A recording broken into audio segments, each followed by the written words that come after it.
as we honor God, he will honor us. And I looked up the word honor. It means to be heavy, to be weighty, or to be burdensome. So in a nutshell, it's I'm going to value and put weight on what God values and puts weight on. So if God says that's super important to me, then that's going to be super important. If God says consider that lightly, then I'm going to consider that lightly. If God says consider that heavy and important, then I'm going to consider it heavy and important. And God says, as you honor what I honor, I'm going to honor you. And so write this down. Number one, honoring God by honoring his house. I saw a pastor one time who was doing a conference, and it was like he had this beautiful church, and in the ridge of his stage, it had this scripture, and it said, I will honor those who honor me. And every time I seen that, something in me jumped, because I realized if you honor what God honors, there's no limit to what God can do through and in your life. And it's been my secret for 31 years, and I try my best to honor what God honors. I'm not perfect. I don't think anyone is. But I do my best that if I've heard God and God is into something, I'll honor that. Like I've been very generous to different churches and ministries around the world because I know God is there and God is there. So I'm going to honor what God is honoring. And so that's very important that you understand that going forward from this message today, that if it's important to God, it's important to me. And if it's important to me, then it's important to God because God's going to honor me if I honor God. How many are going to learn and want to honor God and he'll honor you? And in Matthew 11:29 and 30, it explains it this way. Take my yoke upon you. Okay, so that's talking about work. Mm-hmm. Now, a yoke at this time, if you understand the context of a yoke, and you'll still see yokes today, but this is really in the agricultural society. So this is how they made this is how they really lived. This is a very big farming culture. And in the culture, you had say 2 oxen, big oxen, and then you would connect them with a yoke. It was like a piece of wood that went under and a piece of wood that went on top, and it locked. And then you put reins on that animal, and then the farmer would put in the back of those animals and the yoke a big, kind of like a big metal object, like a sharp metal object. And what they do is they go cultivate the ground so they could put seed, and then they could water, and then they could grow their crops. So it was a yoke was a very important thing. And so Jesus is saying it represented work. Now, if you had 1 yoke of oxen, that was good. But if you had 2, it was way stronger. And Jesus is saying, take my yoke upon you. Okay? And so that's a burden. That's something heavy. That's something that's weighty. And so a lot of people love Jesus as Savior, but not as Lord. And if we're going to see a change in our family and in our cities, in our state, in our nation, then we have to be willing to carry the Lord's burdens. Now, this message is going to be heavy because some of you are not ready to take the Lord's yoke right now because you have your own burdens right now. You're drug addicted. You're trying to get sober. You're mentally depressed. You're just trying to get better. You're fearful and full of anxiety, and you're just trying to make it. And there's probably a large percentage of you like that. And what I want you to do is listen to this because this is going to be for your future. And you need to just keep coming to church and getting better and better and better. But eventually, you're going to have to wear the yoke of God.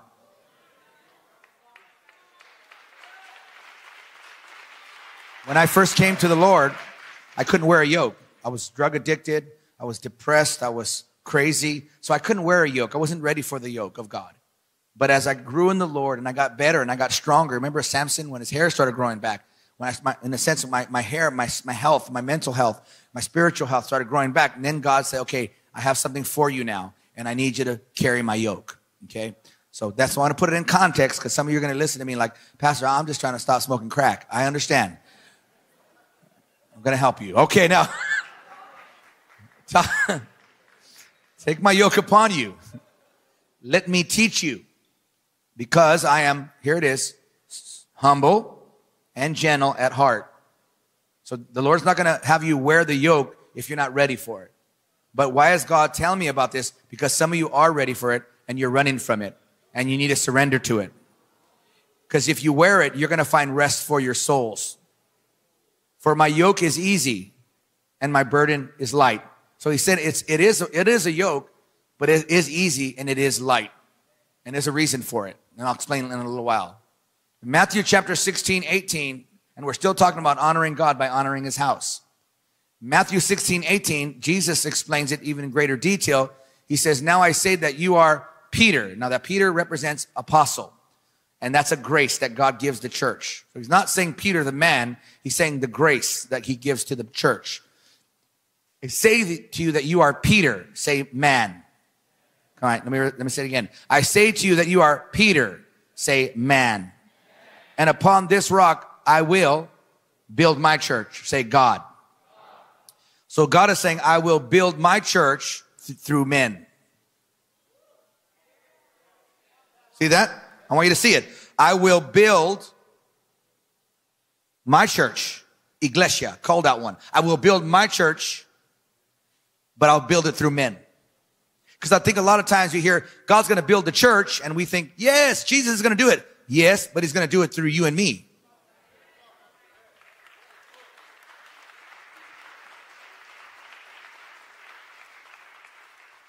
But I think some of the issues are he's looking for the Peter and we can't find him because they went back fishing. But he wants to build his church and it's important. And some of you think, well, I'm not going to really be involved. I don't want to get because it's not going to affect me. It's affecting you every day. That's why we're in the trouble we're in. And all the powers of hell will not conquer it. So that's the key right there. So when the church is built, hell can't prevail. Here's a question. Why is hell prevailing in our nation right now? In our government, passing hellish laws and making it a norm. That's hell prevailing. Why? Because the church is not being built right. Oh, no, I don't agree. Okay, I'm going to give you a lot of Bible. I like Bible. Let me quote this. The local church is the hope of the world. That's why he builds it. And so if he builds it and he considers it weight, he considers it his burden, he considers it important, what if I don't build it? Then I don't honor. And if I don't honor, he don't honor me. And I think a lot of us are in trouble because we don't value what God's valuing. Because we don't understand its role in society and in our own lives. But you're going to understand some things today. Because if enough families are affected by the house of God, not just Freedom City, I'm talking about every church that calls himself a born-again, Bible-preaching church. If they affect families, and if enough families are affected, then eventually the city will be affected. And if the city is affected in a positive way, then guess what? The states are affected. And if the states are affected, then the nation is affected. So the bottom line is, the trouble America is in right now is not because of our politics. The trouble we're in right now is because of God's house being out of order.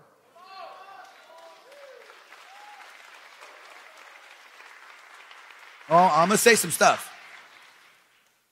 I told you, if you're going to leave earlier. It's too late now. Everybody's going to know now. Because everything rises and falls and fails in a nation based on what the house of God does. No, it doesn't, Pastor. That's not, no, there's no way. Okay, let me give you more Bible. 2 Chronicles 7:14, read with me. Then, if my people. Now let's just put that where we are. Freedom City Church. Then if Freedom City Church, if you're a member here, put your name there. Then if Jason, go ahead. Lozanos, who are called by my name, if they will humble themselves, number 1, and pray, number 2, and seek my face, number 3, and turn from their wicked ways, number 4, then I will hear from heaven. I will forgive their sins and I will restore America.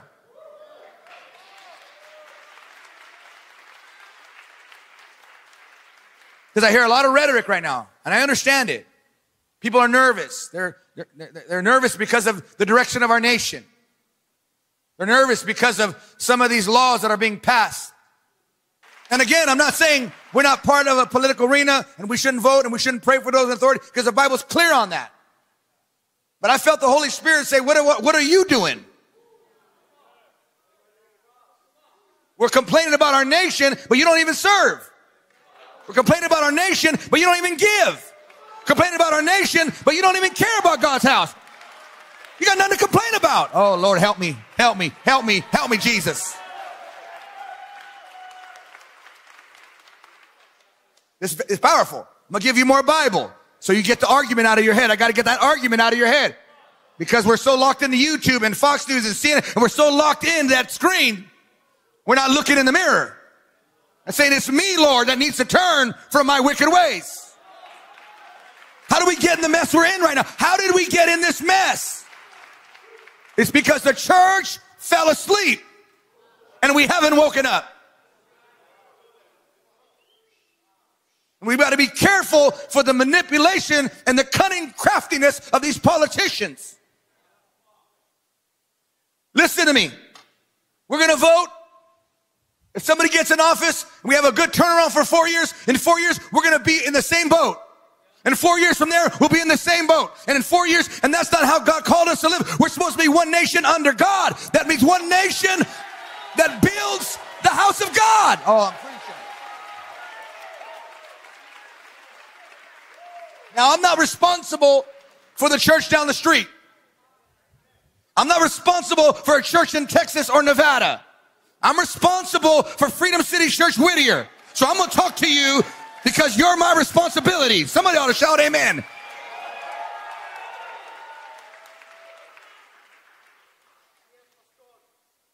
If my people, not the world, if my people who are called by my name, not the world, not the White House, this is the church of the firstborn.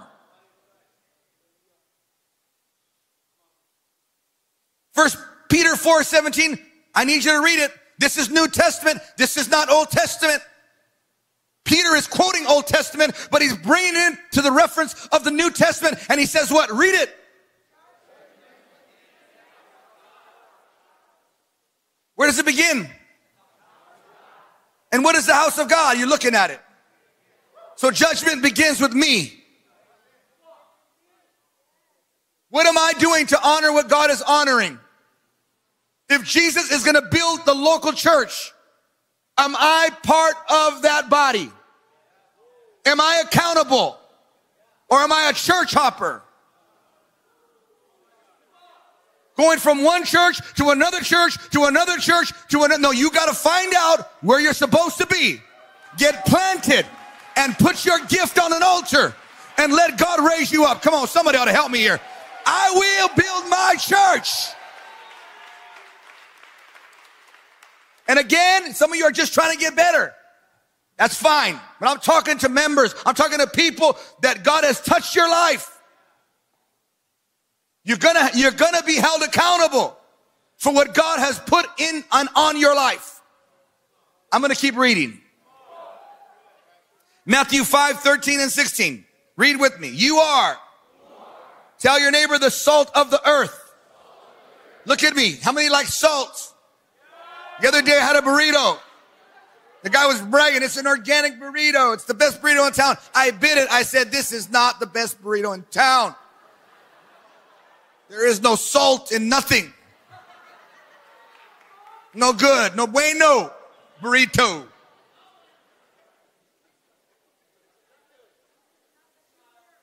Tell your neighbor, you are what makes the earth good. You are what makes America good. Make America great again by building the church. I just got a whole bunch of people mad.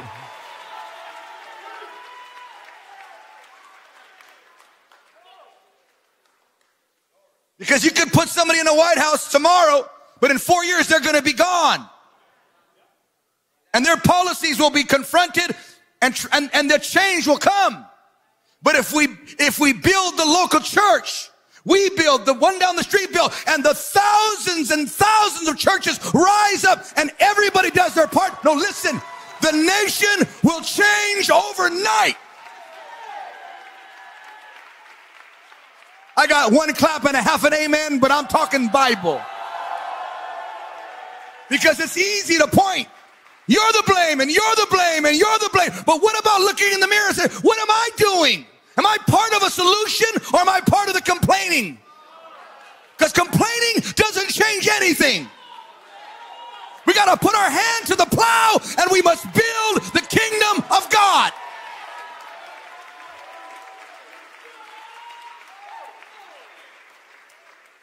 Tell your neighbor, you are what makes this city good. You're the salt of the earth. But if the salt loses, this is a funny, like a, you know, he's salty. Come on now. Saltiness. Have you ever bit into a cracker? A saltine cracker? They gave you the clam chowder and then they gave you the cracker and it was stale. And you bit it, you said, what is this? He's talking about, look at me. Is he talking about Christians here? Are Christians the salt of the earth? Yes, yes. This is not a trick question. Yes. Some of you are nervous. I don't know. I don't know. Yes. Not a trick question. It's pretty plain. Tell your neighbor, salt means Christian. So you are the Christians, the preservers of the earth. But if the preserver loses its saltiness, how can it be made salty again? It's lost its way. It doesn't understand. The saltine cracker doesn't understand why it's saltine. So it's no good. Keep reading. Say, it is no longer. Read it out loud. Good for what? You ever heard somebody tell you that? You're good for nothing. And that's so mean. But Jesus said it himself. He's got you right here. Come on now. You know, think about Jesus preaching and everything. He's like, and you're good for nothing. You're like, orale. Come on. What kind of savior are you? But he's saying basically you lost your purpose for why I saved you. And have we created a Christianity where we come and we sit and soak, but we don't change our communities because we don't build right? Where we can sit there and watch YouTube all day, preachers all day, but there's no accountability. So you're all happy and blessed, but what about everyone around us? Oh, it won't affect you. It is affecting. That's why Starbucks is $2.25 more right now. It is affecting you. And it is affecting our children. So don't act like it won't affect us. It may not affect us directly, but indirectly, the problems we're having in this nation is because the church hasn't stepped up. And I'm not blaming the church down the street. I'm talking to you.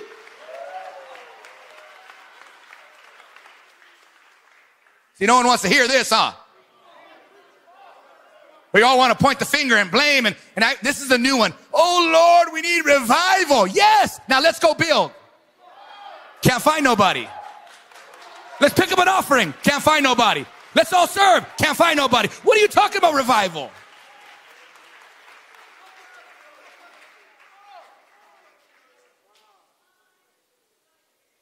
Verse 14. All right, this gets better.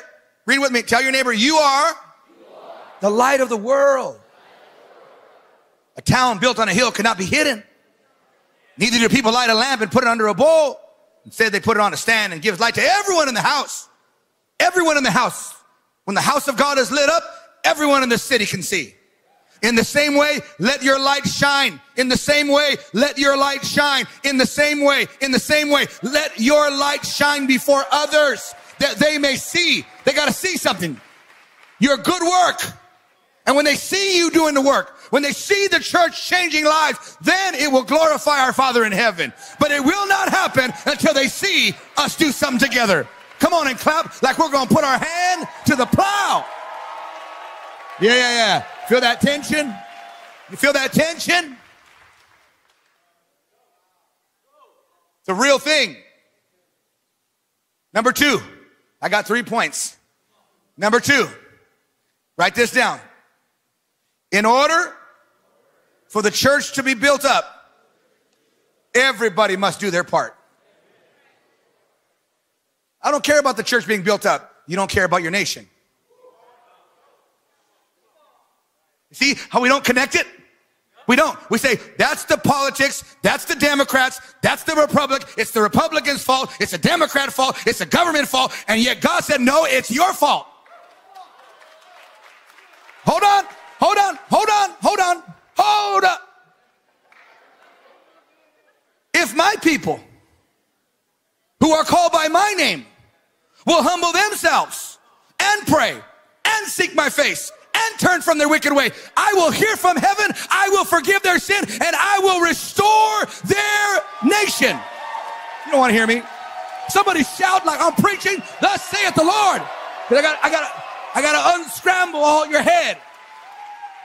You got all the Fox and the CNN, everyone's in your head, but God is saying, you want change? Yes. You want real change? Yes. Then what are you going to do about it? Are you going to build my church? You're going to transform a nation? You don't transform it from the outside in. You change it from the inside out. Every good boxer knows that. You go to the body, you go to the body, you go to the body, you go to the body, and then you go to the head. You got to change it from the inside out. That's what the church does. God puts it in a city and it changes it from the inside out. Somebody ought to shout it.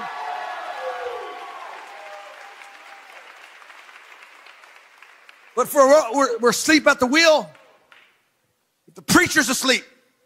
The leaders are asleep. Congregation's asleep. Lukewarm, playing church, playing games. Dead religion changes nothing. You ready? I don't want to hear all your excuses anymore. What are you doing about it? What are you doing about it?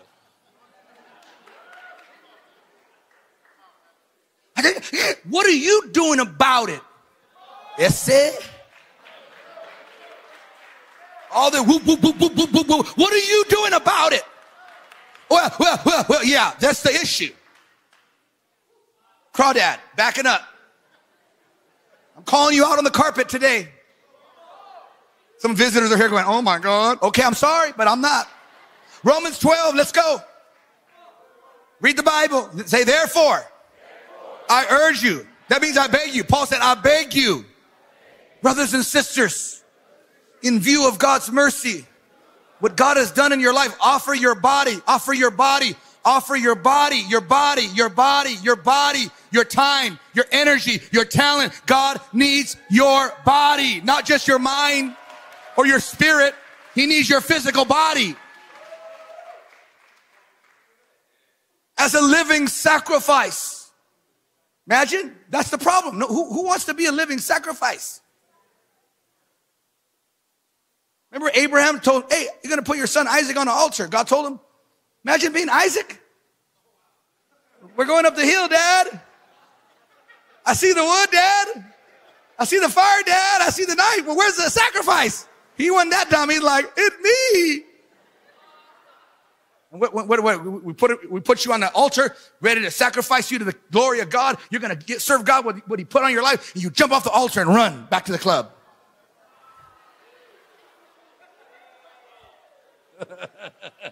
That's the problem with living sacrifices. God won't make you do this. He'll let our whole nation fail because he gave you free choice. He gave us free will. And we have to make a choice when we make a stand. And we can't be looking at everyone else. We got to look at ourselves. And we could do our part. Then when our time comes and we stand before God as a congregation, I could say, I told him, Lord. And you could say, I said yes, Lord, or I said no. But you're not going to have any excuse. You're going to know after this.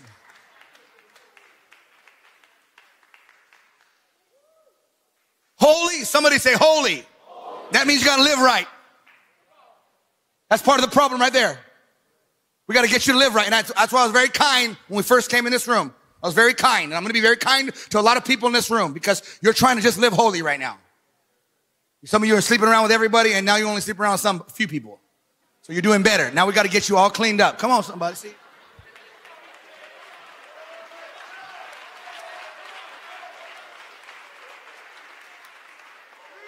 And some of you ain't even trying to look at. You're just like, you're the one I'm talking to. Come on.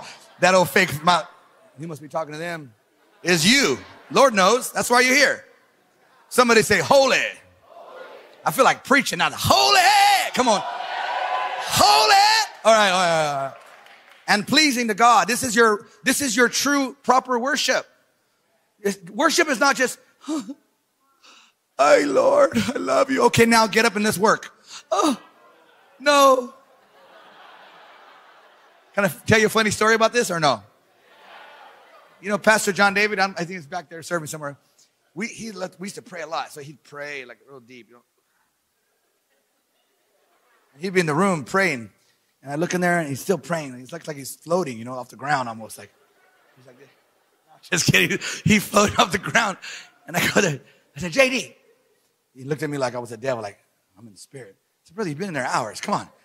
And I threw him a big old box of flyers. Okay, now like go to the food for lesson. Pass out flyers now. And he looked at me like I was the devil, like, brother, I'm in the spirit. I said, awesome, I'm in the spirit too. Now let's go win some people to Jesus. But I think some Christians want to be like that, want to float. Just want to worship. How many know serving with your gift is also worship? Giving is also worship. Giving God your time is also worship. Can I keep teaching or no? I want you to zero in on verse 6. Come on, I gave you a copy. Verse 6, read with me. We have. Tell your neighbor, we have different gifts. You believe that? I do. Now let me just say it. Let me read it. According to the grace, that means, tell your neighbor, that means grace gave you that gift. That means you didn't earn it. You didn't deserve it. You didn't work for it. You were born with it. No, watch me. Watch this. And it don't belong to you. You're a steward over it. You're not an owner.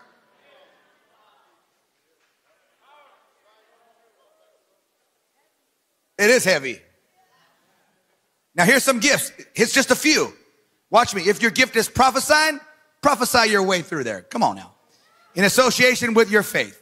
If it is serving, serve. If it is teaching, teach. If it's encourage. If it's giving, give generously. If it's to lead, do it diligently. If it's to show mercy, do it cheerfully. And serve wholeheartedly as if you were serving the Lord, not people, for the Lord will reward each for whatever good that they do.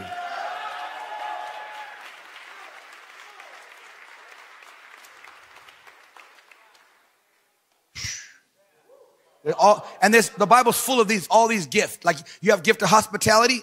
That's cooking in there. You don't think people have a gift of cooking? Yeah, right. I see some people cook. They got the same ingredients and they cook. You go, oh. And this one cooked like my grandma cooka. You go, oh Lord. Get the Holy Ghost. I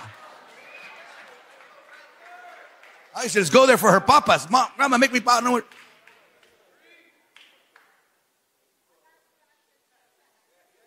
This affected us in a ministry in so many ways. Like my wife, maybe about 30, I don't know, between 34, 36. And I was already pastoring maybe probably by that time for about 6 years, somewhere 6 to 8 years. But I was burned out. I was a 30-year-old. I was wore out. And I'm thinking, I'm supposed to have all this energy. I'm 30. Where did all my energy go? Because I gave everything to get this church going. That's my gift. I'm a builder. So that I gave everything. But then we hit like a lid. We couldn't go any further. And I was crying out, God, I'm tired. I'm not going to be able to finish what you told me to do. And the Lord, I started reading 1 Corinthians 12. It's more gifts. I started reading, and then I came across, it said this gift, this gift. Then they had a gift in there that I never seen, and it said gift of administrations. I said, that's in the Bible. And it was like it was a rhema. It jumped out on the page and got big. And I said, oh, he goes, that's the problem with the ministry. There's no gift of administration. Your grace is a builder. This grace is administration. And this is not, you've been able to function at this, but to the next level, you don't carry that grace. But your wife has it. Turn her loose. I said, girl, come here. I said, I done found you in the Bible. She said, what do you mean? I said, look right there. Administrate, that's you. Man, that's you, Japanese queen. That's you right there. I'm out. Come on, somebody. And you know what? And she took over the administration. I did what I do best. I'm a builder. And look what God's done. Because upon this man, upon this rock, upon this Peter, in that instance, Liz was his Peter. The problem is, where's Peter? Some of you have gifts like construction, right? My brother right here, he's been building all these metal fences. Building them all. Watch this. Watch it. I talked to him on it. But I'm a builder. I build mentally. I build teams. But I don't build metal fences. That's hand-eye coordination. That means when you were born, God put that gift to do that. Like I can't even change a tire. Like I had a flat tire the other day. So you better call AAA because I don't. Or we gonna stay right here. You know what I mean? Because I don't. That's discouraging. Now give me a building. Believe God, I'll do that. But I don't. I'm gonna do that right there.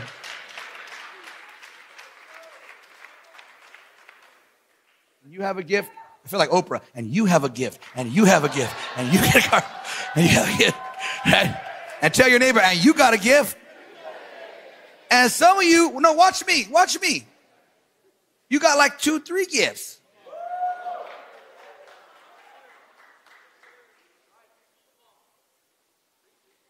That's some of your problem. You got so many gifts, you want no one tell you what to do. You're so gifted. But remember, you got to be gentle and humble. That's the way. And that's what brings us to the local church. Why is the local church so powerful? Simple, because listen. We like to get everything like in the spirit, like deep, but this is just practical. And we'll go like this, and we'll go like this, and we'll go like this. Because if you have a gift, just because you have a gift doesn't mean you're qualified. But if you're not part of a local church, there's nobody there to say, hey, do you treat your wife right? Hey, are you living holy? Or are you partying on the club on the weekend and coming to, we ain't having that. Because that's not holy. Now, watch. And some of you are like, but pastor, I'm still in the club. I know that's why you're here. You're getting better. But before you know it, that you're going to get all that devil out of you. See, this is where we're in it now, huh? This is why you got to get to lifestyle of freedom. So we can get you good and free. Because before we let anybody, you should come to church for a month, you could serve. Not no more. I said, no. Because we don't know what's going on. Let's get them cleaned up. Let's see if they can qualify. Because God put a gift in their life. And we'd be irresponsible to say, come on, just get in there and serve if your gift needed more character. And we let you in there and you ain't got no character. How good is that on us? So we got to make you get through a process to get free enough to operate in your gift. So you could put your hand to the plow, and you could put your hand to the plow, and you could put your hand, and you could put, and if we're all doing the job, guess what happens? Then we start changing families.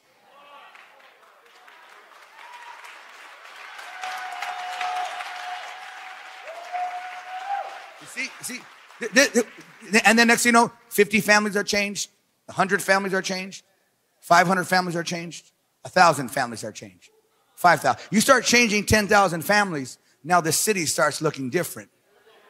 Now, if we do our part and the church down the street does theirs and the church in another city does theirs and everyone starts doing their part, then we could really do something.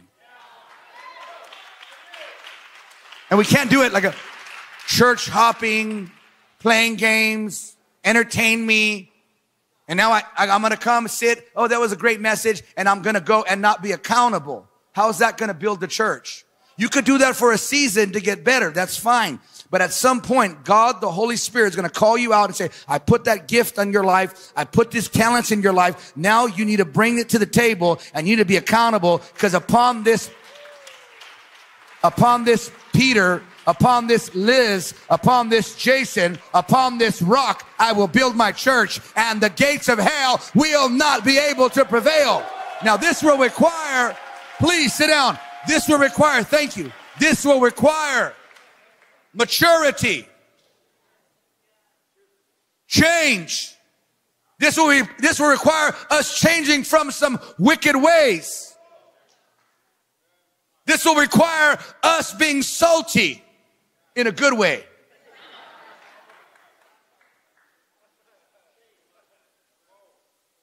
Or do you want us to keep spiraling down as a nation till there's nothing left?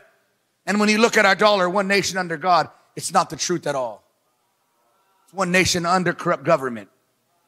But it all comes out of the house of God. La casa de Dios. I'm Jason Lozano, and I approve this message. Stand on your feet. I'm going to close now. Come on, somebody.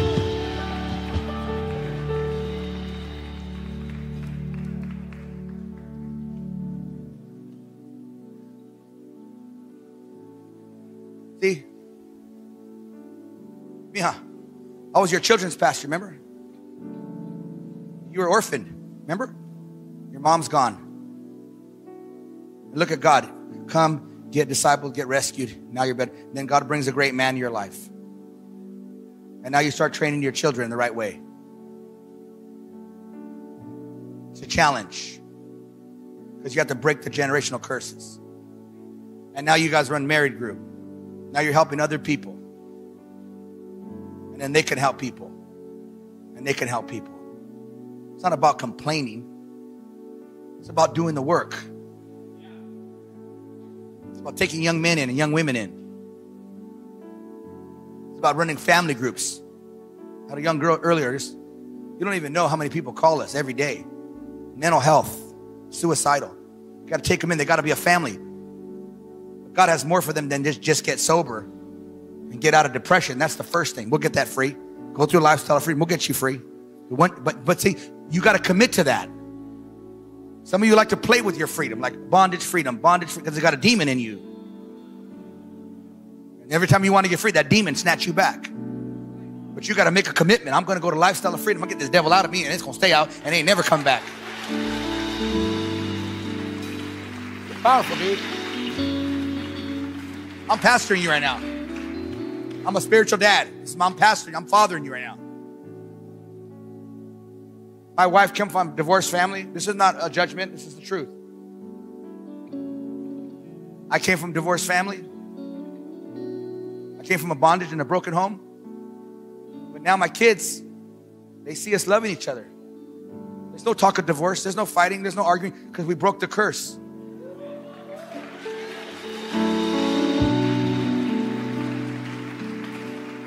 That's for me and my house. We're going to serve the Lord. We've had issues with our kids like every other parent. Teenagers are teenagers. You can't put a grown head on a little teenage body. But at least we're serving God. We help our children. We help other families. We have hundreds of people here, leaders, helping people every week. How many of you go to a family group? Let me see your hand. Keep your hand up. I'm serious. That's 90% of the church. Imagine if they don't show up. That's why I believe in the local church. All local churches, they got to serve God hard. Go after God hard. Give it all you got. Give it everything you got. Serve God. Bring your tithe. Didn't the Bible say the whole nation's under a curse because they weren't tithing? Is the church even tithing? The church is over here talking about we got to vote and we should vote and we're going to vote. But all those people talking about voting, are you tithing? Because we don't connect them, huh? We don't connect the tithe or our gift or our talent with the nation and its corruptness. We don't connect them because it's easy to blame. It's a blame game. It's escapism. We're going to blame the man. What about you, man? You're the man. Are you tithing? Are you serving? You bringing your family to church? Start there. Then you got something to say. Oh.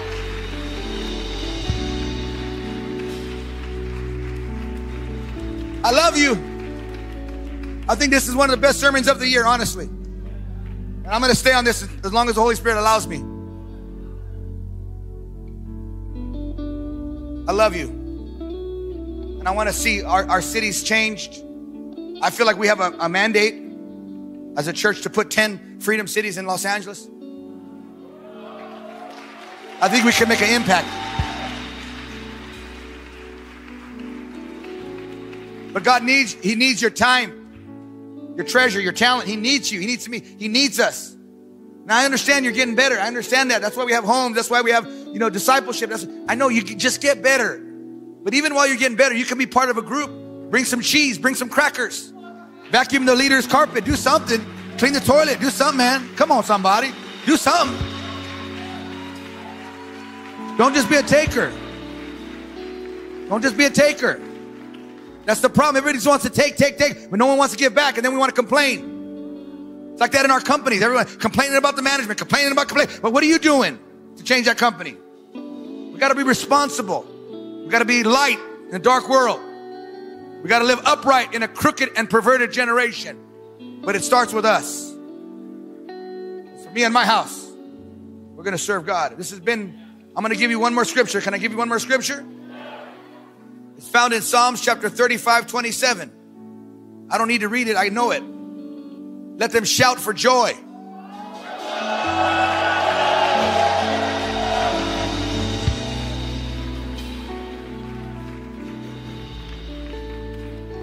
The Bible said you shall serve the Lord with joy and gladness of heart for all that he's given you. When we serve, we don't serve like this and sad. It's an honor to come and serve.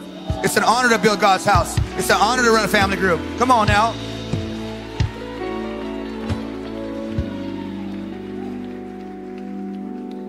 There's a piece of land that I get to look at every day. It's Colima. When I went over that hill 31 years ago, I look at that little piece of land. That's where God spoke to me. He said, the life you know it now is over. One day I'll bring you back. I didn't know what that meant, but now I do. But it breaks me every time.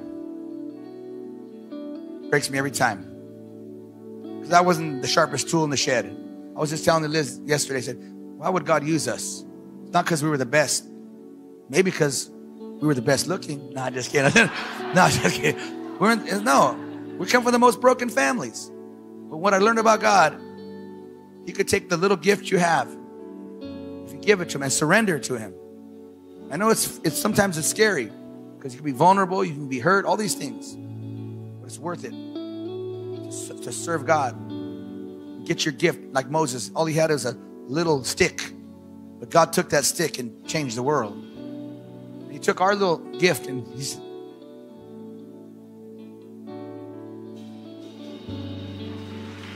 helped a lot of people. A lot of people.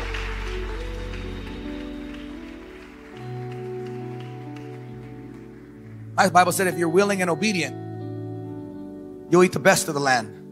You'll drive the best, live in the best, wear the best if you're willing and obedient. That's what the Bible says, Isaiah 1:19.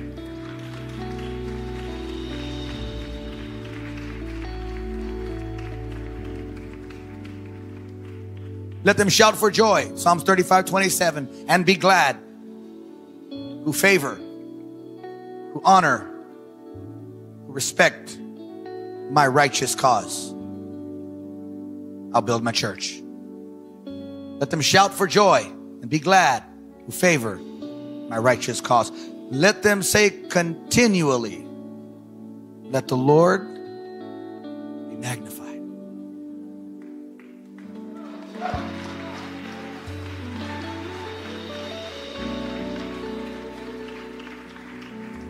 Look at your neighbor and say, the change in your life magnifies the Lord. When people know you from your past and they see you now, the only thing they could do is magnify the Lord.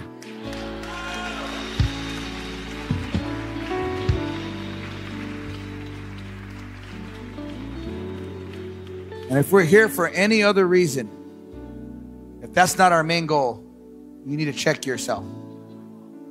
Yes, get better. Yes, get help. Yes, get sober. Yes, get healthy in your mind. Yes, come and get better. But at the end of the day, the change in your life has to become the change in somebody else's life. And those changes are going to bring glory to God.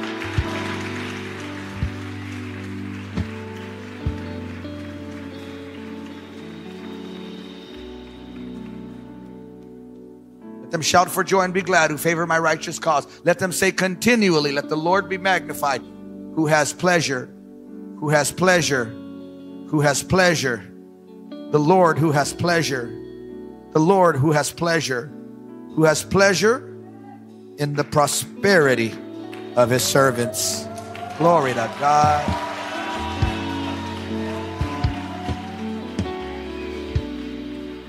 The other day, I got to bless somebody. Me and Liz. God put it on our heart. We blessed them. And they were so overwhelmed by it. I mean, we blessed them good. Come on. I'm not gonna, what was it? Don't worry about it, because then some of you want me to do that for you, but the Lord didn't tell me to do that for you. But I blessed them good. It's because they help us a lot. And I wanted to be a blessing. And they were excited, but me and Liz were way more happy to bless them because we took pleasure in their prosperity. How much more God when we do Matthew 6:33. And I'm going to close. Matthew 6:33 is my inheritance verse. Seek first, Jason. Not second. Not third. Not fourth. With your time, with your treasure, with your talent. Jason, you seek first the kingdom of God and his righteousness. And if you do that, all the things, whatever you need in life, will automatically be added to you. And I'll show you how to get the things, but make sure you put my thing as the main thing. And if you keep my thing the main thing, I'll take care of all these things in your life. He who finds a wife finds a good thing. Come on, somebody. Everything is what I've done.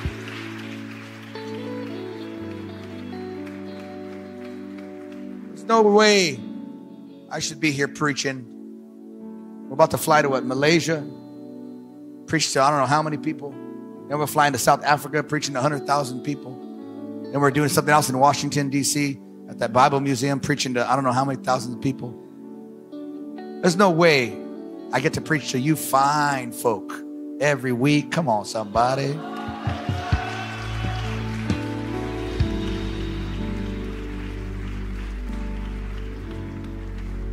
I get to wake up to her every morning. And my children laughing or screaming.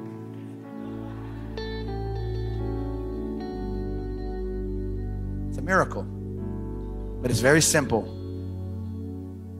People told me I was stupid.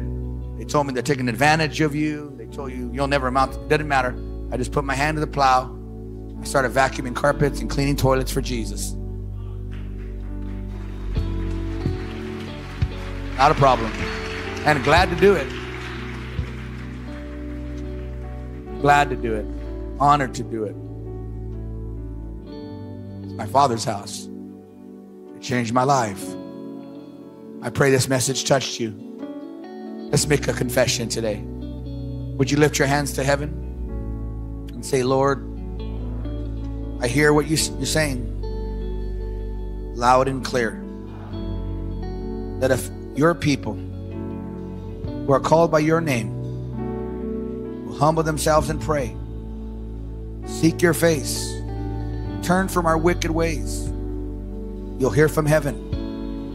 Forgive our sin and heal our land. Lord, we need you to heal our nation. But you said the church is the hope of the nation, and you build the church. But you're looking for a Peter.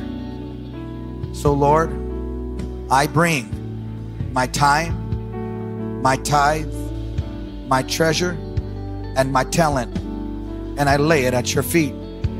Use what you've given me and build your church. And I declare that the gates of hell will not prevail against the church or against our great nation. I declare we are one nation under God. And I declare revival begins right now with me. Revival in the local church. In Jesus' name, amen, amen.